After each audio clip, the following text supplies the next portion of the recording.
Thank you. I can see we're live streaming again. Welcome back, any of the public tuned in. Um, and so we're coming now to what's item 8 in our agenda pack, which is about capital slippage. I note that, as we know, Councillor Turner has sent his apologies, but you, Nigel, I think are here to act on his behalf.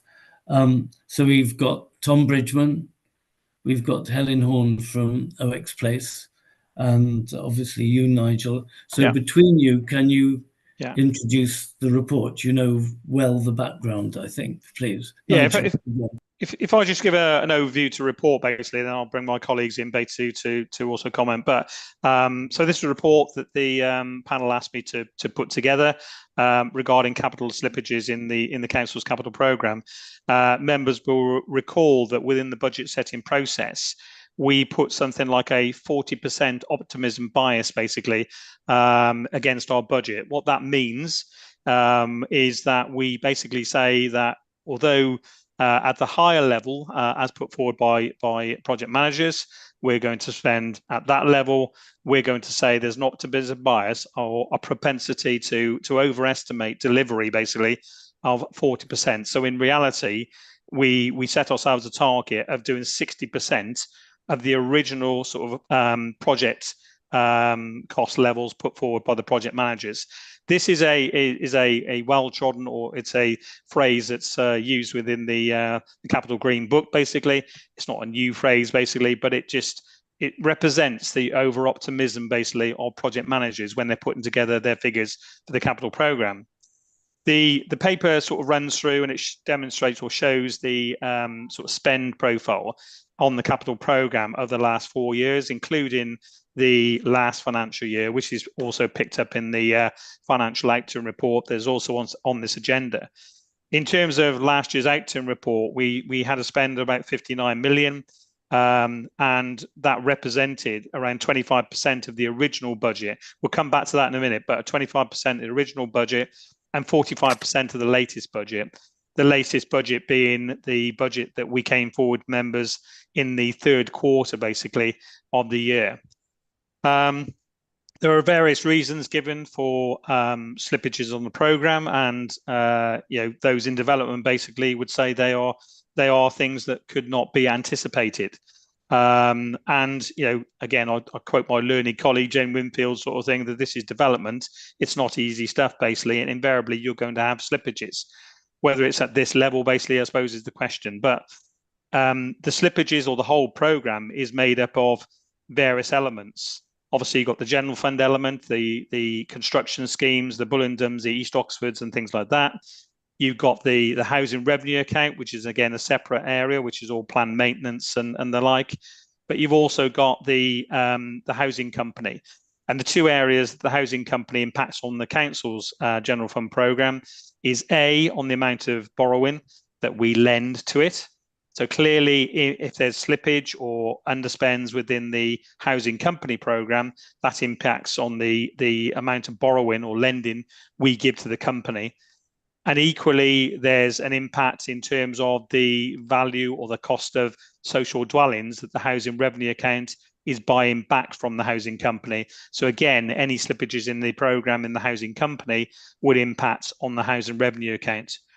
So the paper, that's what the paper's sort of set out to do.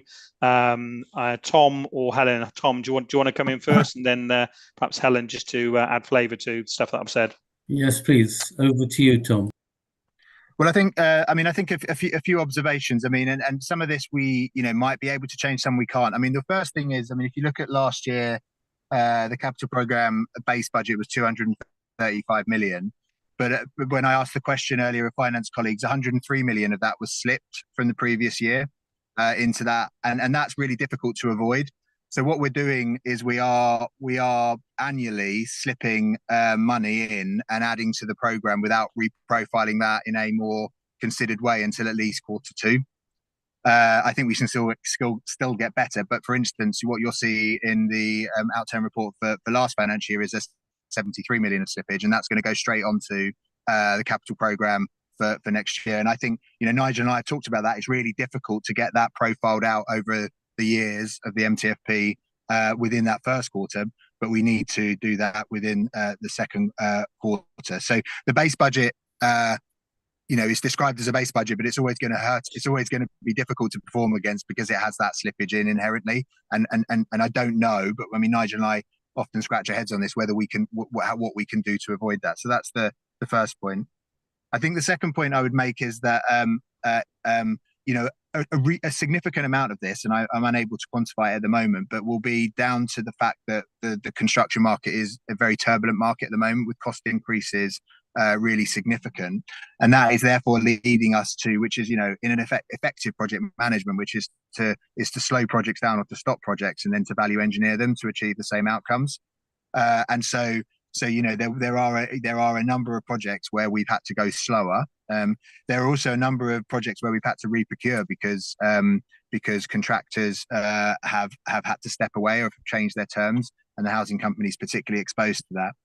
Again, I did a bit of number crunching, and what I would say is there's over 50% of the slippage that we're proposing from the financial year we've just come out of is related to housing enabling.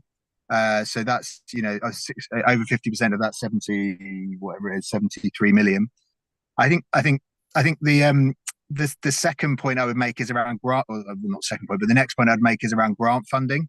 Again, about 50%, and there's an overlap, so you're not comparing the two 50% here, but about 50% of the projects that have slipped, the money that has slipped, are either projects that are wholly funded by grant or partially funded by grant. So there's a couple of points I'd say there. One is that doesn't have a treasury management impact because it's obviously not money we're borrowing. So in a way, the fact that we don't deliver against it is less problematic from at least from a treasury management perspective. But the other nuance is, and I think this is a particularly nuanced point that I'll try and explain, is that where we know that where we have a lot of these grants have ridiculous funding timescales that even the grant funders know that they're not going to achieve, but they won't give us an extension until right to the end. We're not able to, so there's a lot of HIF money that was in last year that we weren't able to profile into future years, over, I would say, probably around £20 million. And so it makes it really difficult for us to actually profile that. We can see that we've got 10 million of HIF for Oxford North sitting there, or £8 million worth of Blackbird Leys General Fund, which is all, I think, HIF or SIL. But because Homes England haven't signed that extension yet, we have to keep it in this financial year, even though we know, and in the informal conversations with Homes England, we'll be able to shift it, and indeed we have. So that grant element is another area that I would say is an area that's causing us problems. I think we do, and I think this is an area that I think Helen will pick up on. We do need to become more pessimistic about how difficult some of the sites we've got are, both through housing and through planning. And so so in terms of how we make sure that we are building that into our programs, I think that is something where we can improve. And I think there's still a bit of a culture of letting the perfect be the enemy of the good in terms of profiling. So knowing from a project manager, knowing a profile is incorrect, but not knowing what the correct profile is, and therefore leaving it incorrect, rather than having an educated attempt at profiling that would stand us in better stead in the way we do that. And that's something that I'm looking to drive out. And then a final point on optimism bias, I think. So optimism bias is recognized as a project management tool. I think it's good to look at it at a program level, but to continue to have realistic, perhaps not ambitious, but realistic programs rather than pessimistic programs. So not a program that includes everything that could go wrong and a project manager works to that. We want our project managers working to realistic projects, but we know across a program that stuff happens, that stuff will happen and things will get in the way of that. So I think at a program level, optimism bias is an effective way to manage for that. But at a project level, we need to be making sure that we're holding project managers to account in terms of delivery within a realistic time frame. I think there's still a bit of work to do to get some of that to be more realistic and less optimistic. But that's that's something that I think we need to continue to push on. So I think that would be my points, James. No, thanks very much. And I'll invite Helen now to, please, can you say your piece? Tom stole a lot of the points, actually. So We looked at the overall programme a couple of years ago and felt that we did take out a lot of the optimism bias. But we have a funding envelope and a set number of schemes, and now we're coming to the end of that programme, and these are the harder schemes that are going to be delivered. And so we've looked at it again, and we're updating our appraisals and building them into the business plans on a quarterly basis to provide improved reporting. Tom's mentioned about construction being very volatile. We've seen a number of developers pulling out of new build development, a lot of registered providers. We were operating a contractor framework, and we had one of the contractors completely pull out of the new build sector. At the same time, we were finding it very difficult to get tenders in from the wider market because prices were so volatile. And so that's had a significant impact, and not something that we would have, considered particularly in a pessimistic viewpoint. We've also got issues with statutory authorities and capacity, and so not only are our planners stretched to capacity, but the consultees as well. So that really is sort of like the electrical, the energy providers, and the environment agency, and so elements that aren't in our control, and they're not giving sort of like really realistic timescales. I think they're still being fairly optimistic. And then finally, in order to put some type of governance around this, the company has set up an audit risk and governance committee. And so the risks and the optimism bias that goes into our business plans is having another level of governance put against it. And I think that working with OCC colleagues will get to a position with a sensitivity analysis, that worst case, best case, and we're all working to a most likely. We've also had like a number of judicial reviews, and we're very aware that the residents of Oxford are very well educated, very knowledgeable, and normally funded, and so a number of our schemes get specific attention. And I think that we try and make it perfect, and sometimes sort of like I think that we just need to be a bit more bullish and push things through planning. But we aim to be the developer of choice in Oxford, and have residents confident that when we're building the right homes in the right places. So yeah, any questions? Yes, okay, I'll invite the panel members first. I have one or two, but I'll let panel members. Would you like to ask questions? The two Chris's or David? Just one from me is, so obviously from a capital point of view, there's a certain amount of like, money is money. A lot of it's coming from a similar sort of pool and being funded by borrowing with similar consequences. But from a revenue consequences of capital projects point of view, that obviously varies enormously from project to project.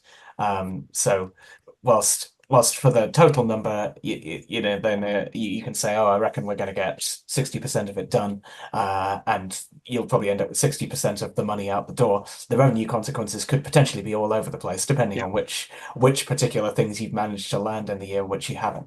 So what would be the intended approach to dealing with the revenue consequences of capital projects?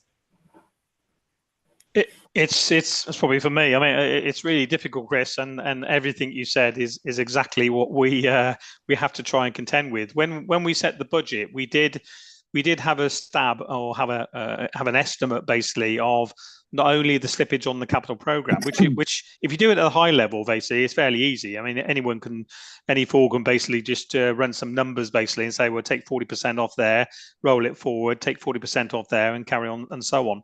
So the monitoring of that at a high level is fairly easy. The difficulty comes, as you quite rightly say, in terms of the consequence of that, because you've got to estimate how much of the slippage is going to relate to schemes with borrowing. If it relates to schemes with grants, as Tom Bridgman said, it's irrelevant almost sort of thing, because if you slip a scheme, you don't get the grant, but there's no revenue consequences.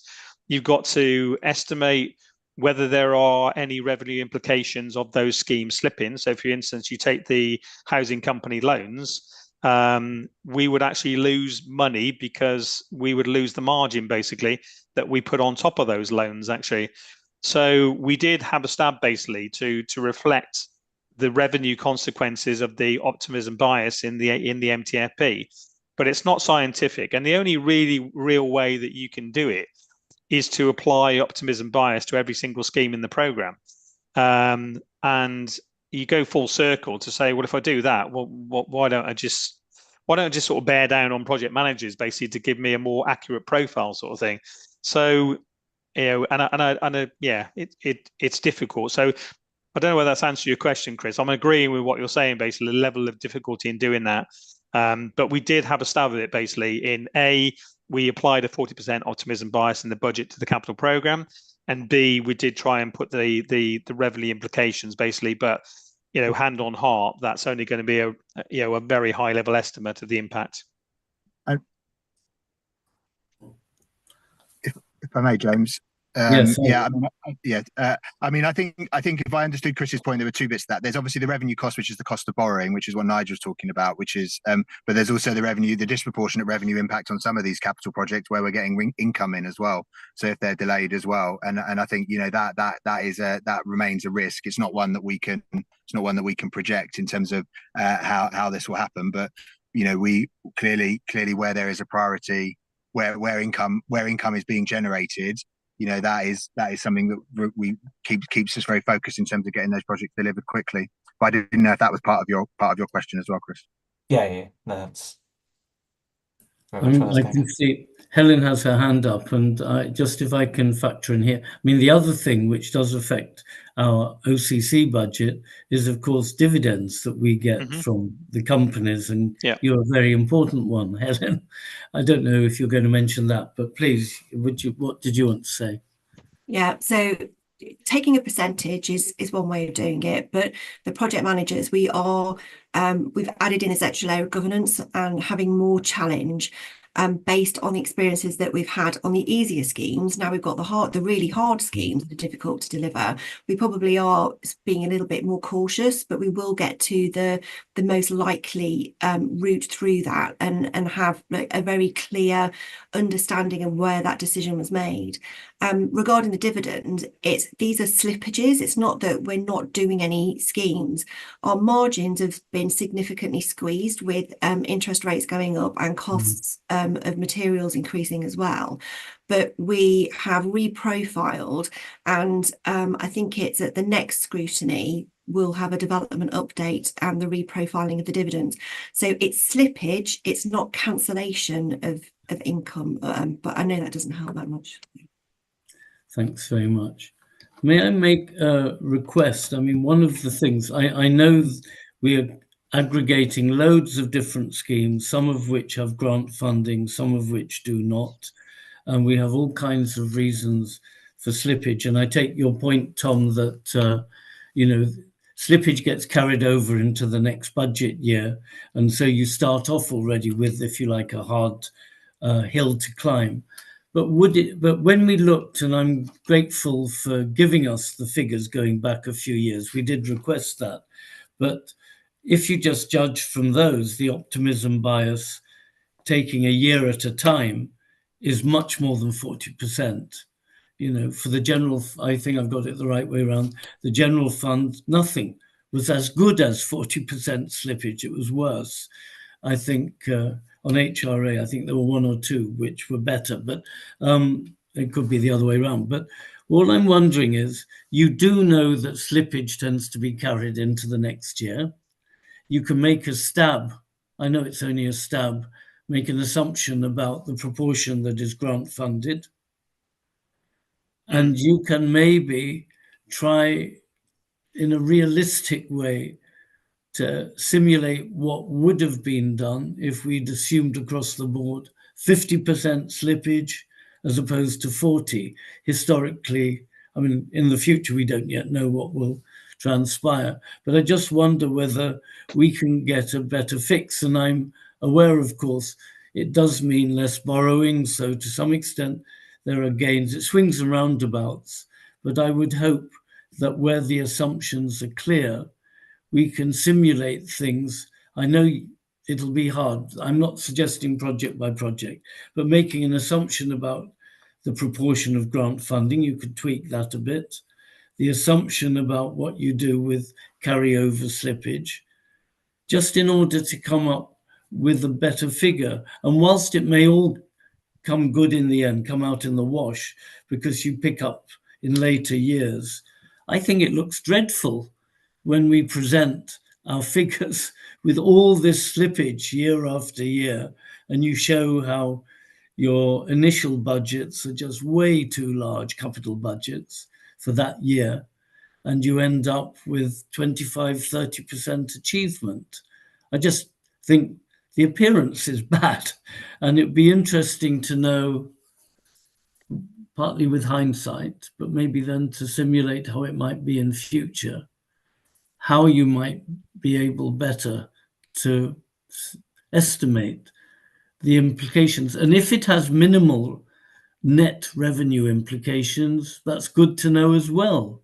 It may be much less bad than we fear, but it, as I say, the appearance doesn't please me. I don't know, would you like to answer, Nigel? Because you're the lucky one who'd probably do the simulations. Yeah, I mean, we can run some simulations actually, and perhaps I don't know, a discussion with Tom and probably possibly Helen as well, in terms of the levels of optimism bias that we are putting on. I mean, we put a 40% one on, you know, knowing that we were underachieving on that in the previous years, as you've said, but I suppose giving ourselves a little bit of a target to see whether we can hit that. And if you look at that, basically, well, if you look at it based on last year, basically, because we're talking about this year's budget, yes, the 40%, and you look at it in respect of last year, then we will struggle to hit that level, basically. And perhaps we just need to review that again. And when we go into the budget setting again, we look at that. I mean, in terms of the budget monitoring coming forward, we will make reference to, you know, that 40% optimism bias. So if it's £100 million capital program, we'll be saying, well, we're monitoring on 60 million. So if we're hitting 61 million forecast outturn, then we're not doing so bad against what we put. So we will do that. And clearly we couldn't do that for last year because we only started this process for this year's budget. But we can model something. We can certainly model something at the higher level for capital, and we will monitor on that. I'll still say, you know, yes, I can put some assumptions in about the revenue side of things, but it's really difficult on the revenue side of things actually to be that accurate, given the numerous sort of variables that we're playing with here. But again, we can have a stab at that, make some assumptions basically. And yeah, we can do something, James. Absolutely. It's just it's what accuracy, certainly on the revenue side, I'm not sure. I'm not convinced that I'm going to be that accurate. But there we are. I mean, but the kind of variables I would hope, the main ones will be things like interest rates, which will affect OX Place as well. I mean, you know, I'm imagining this at an aggregate level because clearly each project is different. But it'd just be nice to get a better sense of what is realistic. And maybe, as I said just now, it might turn out that the impact of getting it wrong is less than it might appear to be when you hear against 40%, we didn't achieve 60%, we only achieved 30 or 40%. I mean, the other issue as well, as Tom has said, basically, at the moment, we're still looking at the slippage from last financial year, and we are going to have quite a deep dive session with project managers in the same way that Helen's alluded to, basically, to do something at the project level. So, you know, it may well be that drives out to our over optimism, basically, at the individual project level, and we can come forward when we do the first budget monitoring, which should be the end of June, albeit that doesn't go to cabinet until September. We can have a better stab basically at that. I mean, Tom, do you want to talk about that? Yeah, no, I agree with that. I mean, I think the point is that we are likely to spend all this money, but just over a different profile. So it's you know, so the savings are sort of year on year rather than overall, because you know there's very little of this stuff we don't deliver. We just deliver it over a longer period. But you know, I think we will need to do that. I expect there will still be optimism. I expect there will still be slippage for the reasons that I've outlined.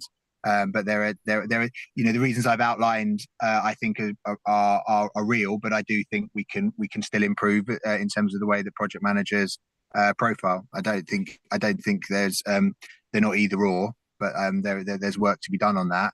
But I don't think we'll ever get rid of it for the reasons I've said. Not least we are heavily involved in development, and we have a lot of grant. I think that, and yeah, that value engineering piece is really real. We've been doing some, you know, project managers are doing some excellent work to try and deliver the same outcomes with the same budget, which is effectively a budget which is like 20% less than we thought, given construction cost inflation. So, you know, Yes. that's what's also going on behind under the bonnet. Thank you. I mean, maybe could I ask Helen one thing? I mean, again, you've got lots of projects, some big, some smaller, but you rightly mentioned things like judicial reviews, planning delays, you know, some of which are from within the city council, and statutory agencies that don't respond in good time.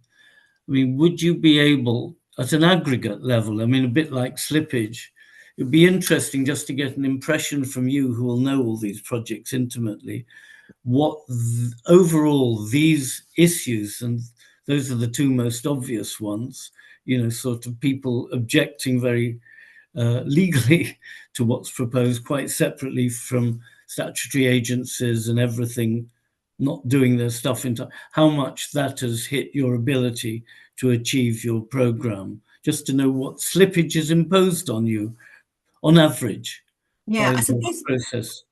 we've got sort of like circa 20 sort of like live sites that we're actively working on. And, you know, I think 3 of those were delayed because of a contractor not working in that particular area. We probably got another 3 that are delayed because of planning and the statutory authorities. We've got schemes on site that are delayed by electrical supply going in. You know, we've also had archaeological digs required when we were on site. You know, the list goes on. They're very difficult sites to deliver against. And I think that if we tried to estimate out, it'd be quite difficult. We have just done an appraisal for 2 schemes that we're expecting judicial reviews on, to say what will happen to the dividend if it gets a 6-month delay or it gets an 18-month delay. And so we can present that in terms of a sensitivity analysis. Yes. We really have to go with what we feel is the most likely, and it's based on professional experience really, and where we feel with the planning consultants, how strong a case sort of we have, and how strong a planning applications we're putting in, and the additional level of governance that we're putting in is, as Nigel said, we're trying to take the guesswork out of it and actually have an analytical comparison of the schemes. But I mean, I think I can see you're trying to fine tune your forecasts. What I'd be interested in, if you could do that, because you probably could do that easily, if you look at schemes over the last 2-3 years, and if you were just simply to compare your initial expectations about when you'd be up and running, compare, and then to attribute to these factors you mentioned, it'd just be interesting to get a sense in aggregate how they have hit you, and then what the impact was. I think and at least that gives you a target against which to judge your projections. Yeah, we're doing the exercise of where we were in the last business plan and where we were looking in our current business plan. And so we'll be looking at sort of like what that slippage has actually meant, and we'll be able to say sort of like which schemes that impacted it and what were the main reason of it. Thank you. I think all the members of this panel are actually now invited to the shareholder scrutiny, or whatever they call it, panel. So I'm sure we'll have other chances. And at the bottom, I don't really know all the points you've made. Is slippage such a bad thing? It looks bad when you see the numbers. I think that is a question of public appearance, you know, reputation. But it'd be lovely if we could somewhat quantify things. Helen, sorry, I interjected. No, I think that when Nigel and Tom were saying about the slippage happening and the profile, the spend will still be there, the income will still be there, but in a different shape of the profile. I think that we don't want to overpromise and underdeliver, which these figures look like it's doing. But if we did it the other way round, it would probably be a lot worse, because we'd be slowing down schemes. And that's the point where we don't want to get to. And yeah, I just wanted to mention that. Okay, thanks. Any questions, comments from other panel members? Can I just check? So go on, yes. Check what you said there about our attending SJVG. I thought for some reason that there'd been a decision not to do things that way this year, but perhaps not. I might be wrong there. No, Alice will know. Yeah, so there is still a standing invite for the Finance and Performance Panel to attend shareholder meetings, generally, but just as observers for this time. And then the shareholder could revoke that invite if they needed to discuss confidential items, for instance. But basically, in the main, any company's reports that are relevant will come through Finance and Performance Panel, or where the timings don't align, they'll go through Main Scrutiny Committee. So it's just changing the way that's been done, if that makes sense. Okay, thank you. I mean, in terms of recommendations, I suppose the key ones are to see to what extent it is possible ex post, I'm not talking about projections, knowing what you know about slippage and all these other things, can you work out what were the true costs, as best you can, of the slippage that happened in revenue terms, factoring in grant and everything else? And in the case of OX Place, clearly these judicial, external agency, all these other factors. And I take your point that these schemes will happen. It's just interesting to know how costly is the slippage, because if it's not very costly, it'd be nice to know that. And if it's clear that one or two items of cost are very important, it'd be also nice to know that. And I mean, I'd like to make a general request for that sort of simulation, because you have the data and it's just how keenly you want to dig into it. Alice. Sorry, Chair, can I just check for my clarification whether there's any formal recommendations here? Because I think I've got about the simulation of the 50% slippage versus 40 for sort of Nigel, but I wondered, is that part of the budget setting process, you wanting him to do that and then review it through budget review, or is that like a separate request? In a way, it's a separate request, I would say. I mean, it'd be good to know anyhow. I imagine for the next budget, it's already getting closer. We probably will make some across the board assumption, but it'd just be nice to know a bit more detail about the background. And again, it may be that the net costs are much less than it appears at first sight, but it'd be nice to know. And it may give us greater confidence about the overall 4-year forecasts, or it may not. I mean, I'd just like to know. I think it'd be valuable. Alice. Sorry, just one more. And then in terms of the OX Place, were you wanting anything specific from Helen in terms of the reasons why there was slippage? Is that a request for information or formal recommendation or anything? I think it's a request for information, to be honest. Helen's well aware of what they are. It's just a question of how important they are in the slippage that we are aware of. Yeah, if we prepare a briefing note, will that be okay? That would be wonderful. Thank you very much. Okay, I actually have a suggested time for the different items, and we've just reached the end, at least in Alice's proposed calendar. So can we agree, and thank you all very much. I think now it's only Nigel who has the pleasure of staying with us, but the rest of you are very welcome. just watch my son get out at cricket. So I've just he's just finished his innings, so I shall go and console him.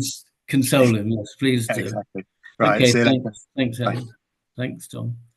Okay, Alice. Yeah, sorry, just a final clarification on that item. So I've got no recommendations and just 2 requests for information. Is that? It's really requests as far as I'm concerned, yeah. Yeah, perfect. Thank you.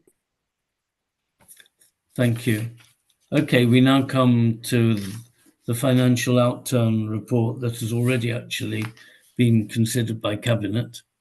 So that is by way of background. Do you want to introduce it briefly, Nigel? Yeah, I'll just introduce it briefly, Chair. So obviously the action report covers three main areas: the general fund revenue account, housing revenue account, and capital. In terms of those three items, in terms of general fund, so we had a £3.9 million favourable variance, which to a large extent we had been forecasting, sort of thing. We knew we had estimated that we were certainly going to be favourable, basically. What are the highlights surrounding that variance? Well, in the positives, we had an additional £4.3 million worth of dividends from ODS, which we weren't expecting. Those were seen as catch-up dividends from previous years, and when the accounts were finalised for 23/4, basically, they were in the position to pay us the 4.3 million. So that was welcome, and that was the biggest variance. We had other variances around property, basically, where we would be particularly or better than we thought in terms of arrears, commercial rent arrears, and therefore we were allowed to reduce the amount held in the COVID reserve, basically, provision for writing off, about £1 million. So that was welcome as well, actually. We had interest, basically, was about £1.5 million to the good. I mean, that was a combination of slippage, actually, Chair, referring to our previous discussions, but also the higher investment rates, where bank-based rates stayed at 5.25% for a considerable period of time, actually. So we improved our overall interest position by 1.5 million. On the negative side, actually, we had housing and the temporary accommodation materially driving that of about 1.5 million overspend. And again, we were well aware of that. That leads into our budget round as well, where we're probably forecasting in a region of over 3.5 million overspend to date in this financial year. So you'll hear more about that going forward. But last year's was 1.5 million overspend. And that was the biggest. I mean, we had some owned overspends in business improvement as well, around ICT and the contact centre as well. But that all led to £3.9 million worth of favourable variance on the general fund. On the housing revenue account, £1.4 million favourable variance. That was largely driven by, again, additional investment income in the HRA and underspends both in other revenue and miscellaneous spend. But some of that was offset to a certain extent by overspends in repairs of just over £1 million, basically. That's largely around the ODS contract sort of thing, which we had to take some that was a main overspend in all of that, actually. But overall, a £1.4 million favourable variance. And in capital, just finally, you heard previously I've talked about £59 million of the spend, 45% of the latest budget and 25% of the original budget. Just finally around our companies as well. So they are finalising their accounts. And even when I wrote this report, in terms of ODS, they were looking at around £3 million, just over £3 million of the surpluses, which bodes well for the declaration of dividends that they will make for the council for this financial year. And in terms of OX Place, they had surpluses around £3.7 million with the surpluses. They were all subject to audits, basically, at the time I wrote this report, and that audit is still going on, basically. But that's sort of outturn they're expecting, and say that bodes well for dividend returns, at least for this financial year, from both of our companies, actually, and they will be declared once the audit has been completed. Happy to take questions. Thank you very much. Nice and brief and succinct. Questions from panel members? Chris Smoten? I've got a small list. So on the 4 million from ODS, you say you weren't expecting to see that. Are we talking like that was an amount we were likely to see? It was probably going to be over the boundary into the next financial year, and it's sort of basically how much of it is real difference with respect to the situation we predicted 6 months ago, and how much of it is sort of stuff moving around in time, but broadly speaking, the same numbers as we were anticipating 6 months ago. Yeah, I think it's more the latter, actually. I mean, I would consider this to be a catch-up of dividends that we hadn't been paid in previous years. So ODS since 2018 up until that point had only paid about 1.6 million to the council. We then obviously went into COVID. We then had the QL issues. Basically, we didn't really know what the accounting position would be. Their accounts were delayed and so on and so forth. So that's why I wasn't really expecting that money to come through.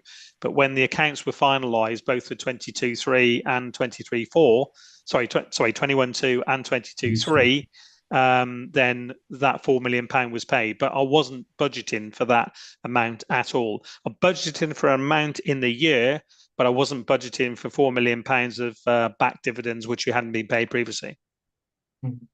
Has that stressed ODS more than they have been? Is that is it noticeable, particularly from their side of the fence?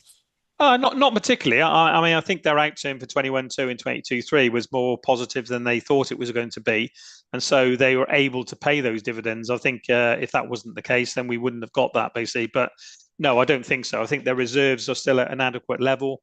And even I think paying the dividends for this financial year, when they eventually come to that, when the accounts have been audited, I think they will still be able to do.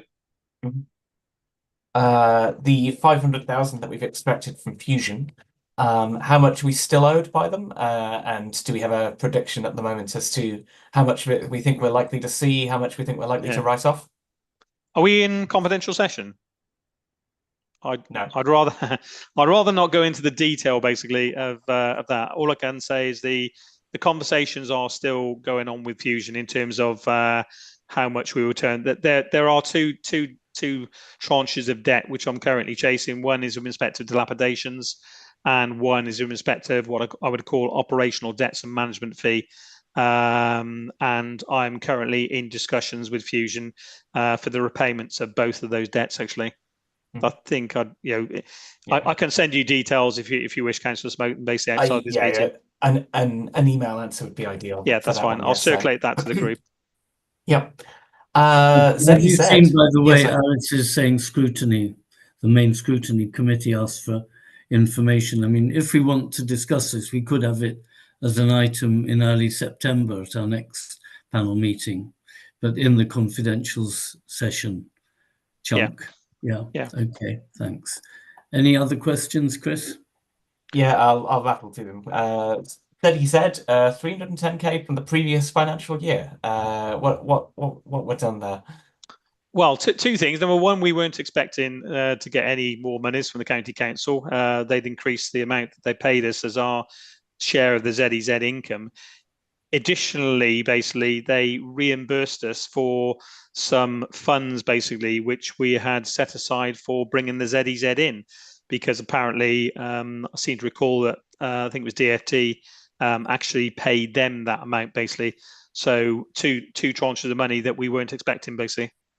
Could I also add, I believe I'm correct in saying a big chunk of the ZEZ money turned out to be the grant we got. I'm not sure whether they're on the point of being installed for these electric charging by the moorings by Aristotle Lane. Okay. And that is quite a sizable chunk of money, which I believe seems slightly odd, was somehow bundled in with the ZEZ payment. Okay.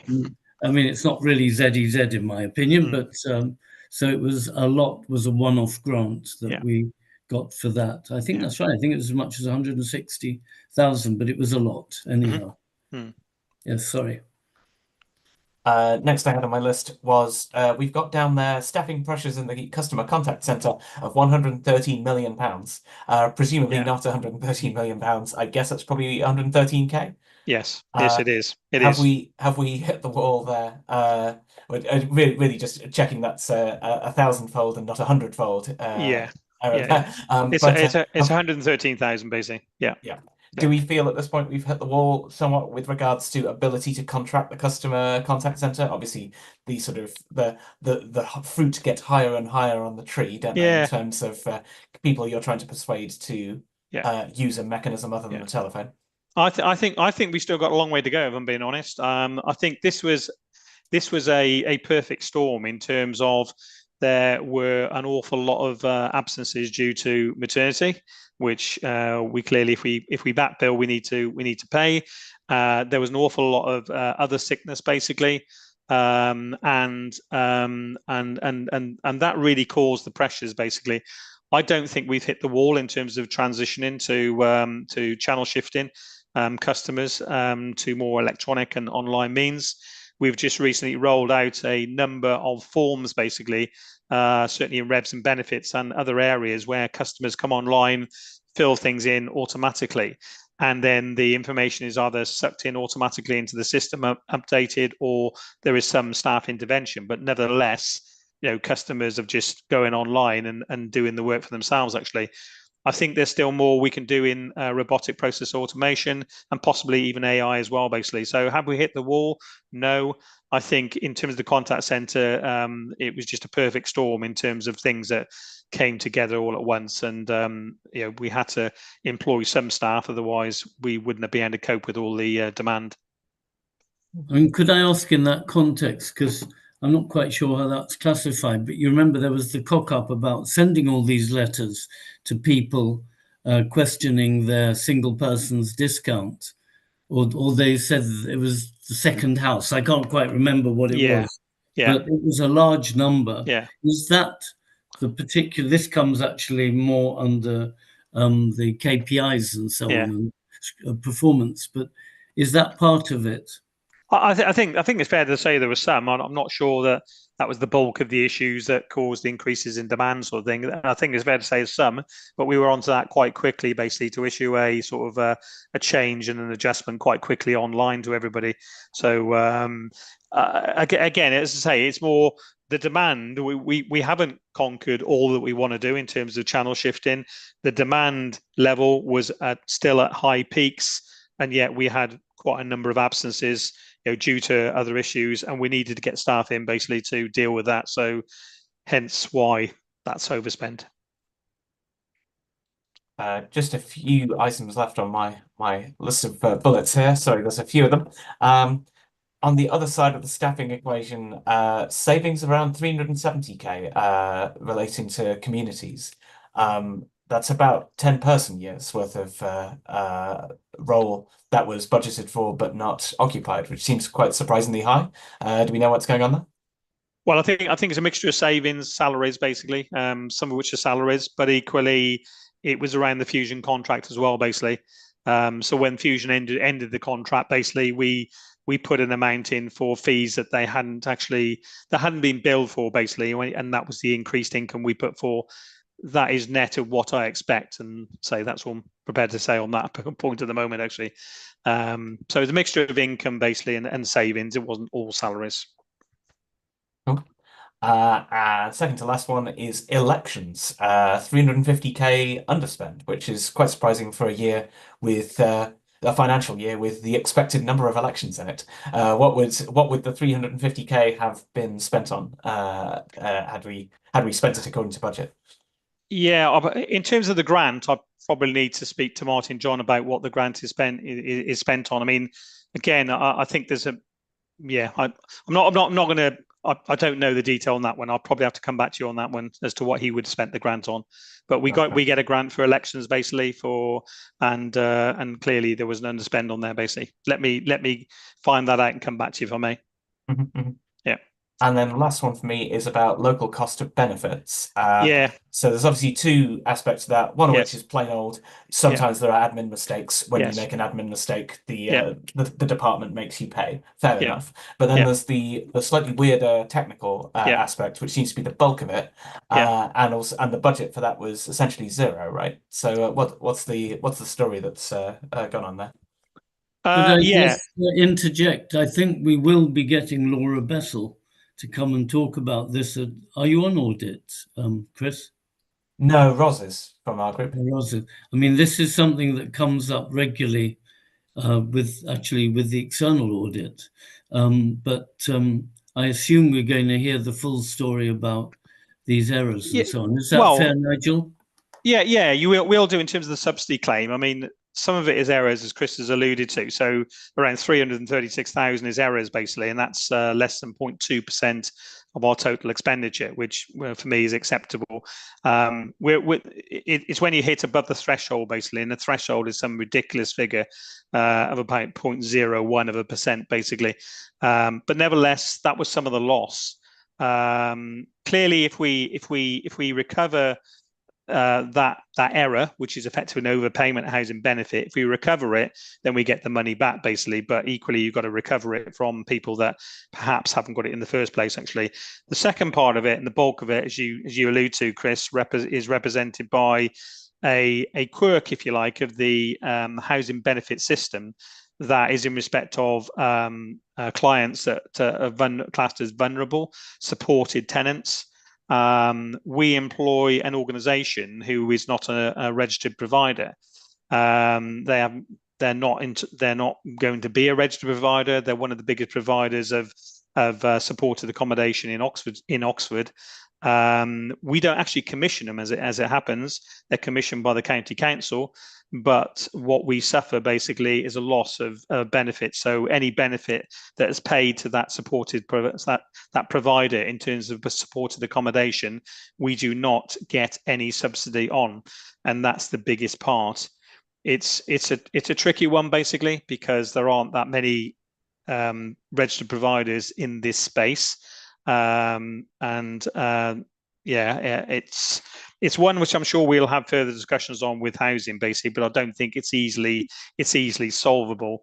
Currently, the rule is that if we employ someone who's not a registered provider, you will not get benefit subsidy on those payments. So is that a situation? Because the fact that it was 0 or near 0 budgeted, implies there's a surprise there. Well, we'd anticipated, you may recall last year, we anticipated that we may be able to encourage that provider to actually become an RP, and we'd actually set aside some funds to try and facilitate that. And therefore, that's why, I don't know if it's quite 0, but we took it down a hell of a lot, basically, on that basis. Well, that didn't take place for a variety of reasons, basically. But we are still left with that particular issue. Right, so the provider, I don't know if there's a good reason why you can't say their name, but they have charitable status, but they're not a registered provider. Correct. And Correct. The county is using them for their support some of their supported accommodation needs. Correct. Right. Okay. Very interesting. I'll have to grill you about this in a less confidential setting, I suppose. Yeah. All right. That's the bottom of my list. Thank you for bearing with me. Thanks so much. Other panel members, do you have questions? If not, I have a much shorter list. I mean, one thing is two presentational ones, if I may, Nigel. If you look at the general fund outturn, what is just down as Oxford Direct Services client is clearly massively boosted by the dividend. Is there a reason why just for presentational purposes, I would have thought it might make sense to separate out the dividend from, if you like, the day-to-day outturn? Well, I can do. I don't disagree, Chair. Yeah, I can do that, actually. I mean, it just seems to me it might confuse people. Yeah. But one thing, still looking at the general fund, I was surprised to see how the budget for, it's called Development S20, it's environmental sustainability. Yeah. There was a massive underspend on that. Yeah. About 40%. I mean, that surprised me, given that we are making it a priority. Why was there such a big shortfall? Well, as I say, I said to Chris, there were two areas. One was ZEZ income from 22-23, and the other one was the amount we paid in respect to setting the ZEZ up, which the county council was subsequently refunded by DEFRA. Okay, so that's under general fund, not under capital. That's right. Yeah. Okay. Yeah. One other thing, I think somewhere, but I can't find it now, there is actually registered provider appearing in one of the rows in these tables, but I can't find it now. But we were going to examine, were we not, becoming a registered provider? Was that being discussed? Has it just died a death? It hasn't died a death yet, basically. It's I think it's fair to say it's been put on the back burner. There are some other issues that we're needing to address within OX Place, or OX Place are needing to address, actually. And they put it a bit on the back burner. It's not been taken off the table, but at the moment they're not pushing forward with it, basically. That is my understanding. Okay, thanks. And then turning to the capital budget, there's the Redbridge Master Plan, which has been around for a long time, and virtually nothing was spent. Is this related to what we're now reading about, where I think together with Hill, there was some comms release, maybe today, about Redbridge, about testing the ground and all the rest? Is that the budget which is now starting to be spent this year? Do you know what it is? I don't. I would need to come back on that if Alice wants to drop me a line. Okay, because the spend was meant to be 102. Yeah. And it's only 4. So something happened. Yeah. And then, I mean, there are various things about, so many things have been underspent, but that we know. I find it very confusing. Is this an odd accounting convention that capital, a positive number, means the exact reverse of what a positive number means everywhere else? I mean, I've got used to the idea that a red bracket is a good thing. Suddenly in this, a red bracket is a bad thing. Why is it presented differently? If it is, and that's a convention, I do think it needs to be explained somewhere. Don't be fooled. In this case, it's back to front. Yeah, I mean, on capital, so the red bracket is an underspend, basically. Yeah. Yes, so, but everywhere else it's called a positive variance. I mean, yeah, okay. I see what you're saying, and perhaps that's a presentation thing. It's just back to front signage. Yeah. I mean, yeah. When you look at it, you get, at least it took me a long time to learn that minus is good. We're in a mirror. It sounds a bit to me, James, as if what would please you might make the external auditor's head explode. So. No, I just wonder why it's different. I suppose a negative and slippage on capital schemes is perceived as being a negative issue because you slipped and you shouldn't have done, basically. Whereas, an underspend or additional income on revenue is a good thing. I don't know, perhaps. But elsewhere you call it positive variance anyhow. Yeah. I'm being petty, but it is confusing because you get used to red brackets and they mean the opposite thing here. Yeah. Okay. And am I right that we will in audit be getting Laura Bessel to come and when we finalise the subsidy claim, yes. Yeah. Which is, do you know when? I think that's not this one, but it will be the next ANG. Okay, thanks. I mean, are there any recommendations from all this? Their comments. Did you pick up any recommendations, Alice? No, I've got the request for Nigel to pick up with Martin John on the election piece, and then the other one about the Redbridge master plan that I'll email Nigel about afterwards. But they're just the requests. But okay, Fusion is the other outstanding request. But yes, but it's a recommendation that Nigel send me an email. I know. Maybe we could take it in confidential sessions to another meeting. Alice. I think just on that specific one, because the scrutiny committee has sort of requested a report with that in it, I wonder whether the panel might want to avoid the duplication to allow that to go to main scrutiny committee and then see after that potentially. Could I ask, have I got that request, Alice? Because it needs to go. It's gone through Hagan and Peter because it's about something else, and then they want to know about that as well. Okay, fine. I'll touch base with them, actually. Thank you very much.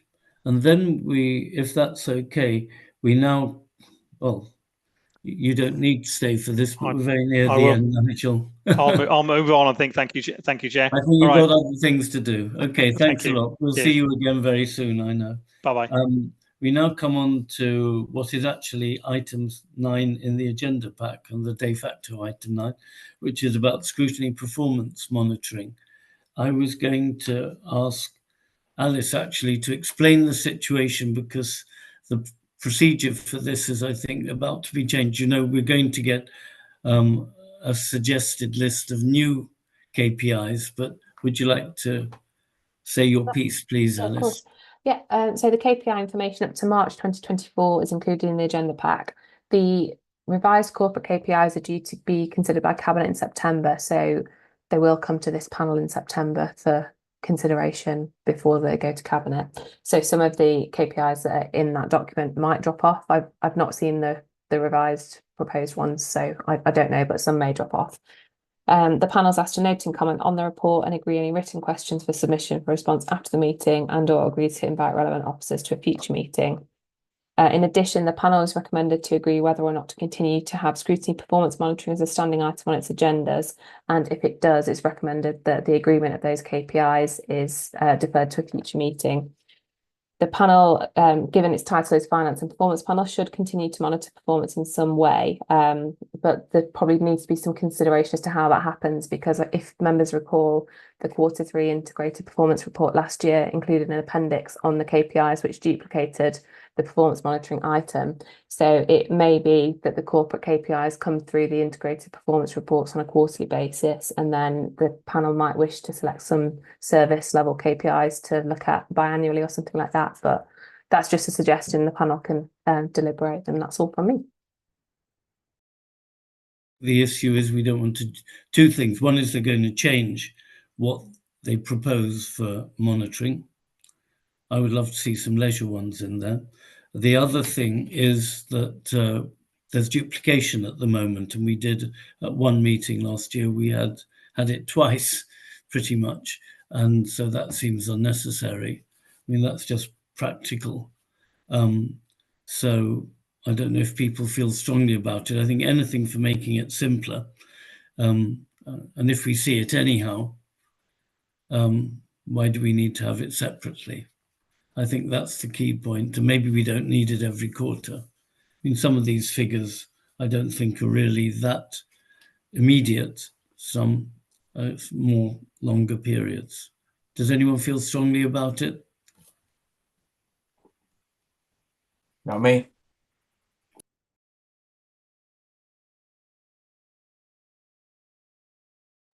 You muted yourself, James.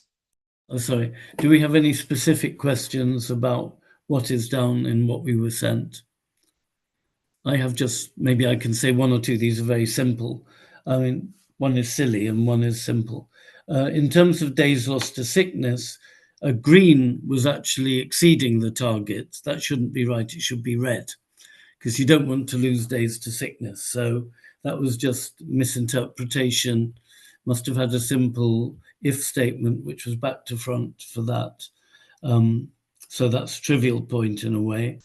There was one thing which actually was partly for Nigel. I don't know what Smart Sheet is, but it seemed that the percentage of invoices paid on time was not achieved, whatever was the target, because of some problem with IT, and I don't know what it is. I think it's some glorified spreadsheet, but maybe we can get clarification on that, Alice. Yeah, so just to come in on that one, it is, so the data is there, it's just there's an issue accessing the smart sheet, so I can speak to Nigel after the meeting and see if that data is available yet and circulate. Because it's quite important about the promptness of payments of invoices. And the only other one is, my sense is, given everything we know about temporary accommodation, I mean, they didn't achieve the target, which is 15 days. I think it was 18 odd days. I think that the target's too low, because sadly, I don't see temporary accommodation going down and the burden that it places on the team. So I just wonder whether we should query that particular target. It doesn't seem realistic. I don't know if anyone disagrees. Those were my simple comments on it, but you gather that we are going to have a different set of KPIs presented to us, and Alice is suggesting that we can maybe do it in a less duplicating manner in future. If that's okay, we were asked whether we wished to continue to have this as a standing item on our agenda, or to defer it until we get the new set of KPIs, which we're going to get quite soon. Should we have it as a standing item? I'm not sure. We haven't really said very much about them this time, and I'm not sure we therefore think this is as important as maybe it should be. So are we content to take it maybe to shift it primarily to the integrated performance review, and then this will appear there anyhow, and we can highlight those items that we want to focus upon after seeing that. I'll defer to you on this one for my part, because you've seen a lot more iterations of this than I have, and whether they've had important lessons to raise in the past. Well, it's gradually, it seemed to me it's at least they're giving more honest answers on the whole. The one other thing I suggested in discussion with Alice is I feel when people are feeling somewhat guilty, they give us loads of words. I don't think that's what we want. We just want to know, did they exceed target or not? If they indicate that they would like to elaborate upon it, then let's do that separately. But it's rather silly having masses of text in some of those boxes. That's just a presentational point. It allows, maybe it's better to focus on things than we can ask questions. The key things, did it exceed or not? What were the numbers? Okay, I think maybe we finished with that.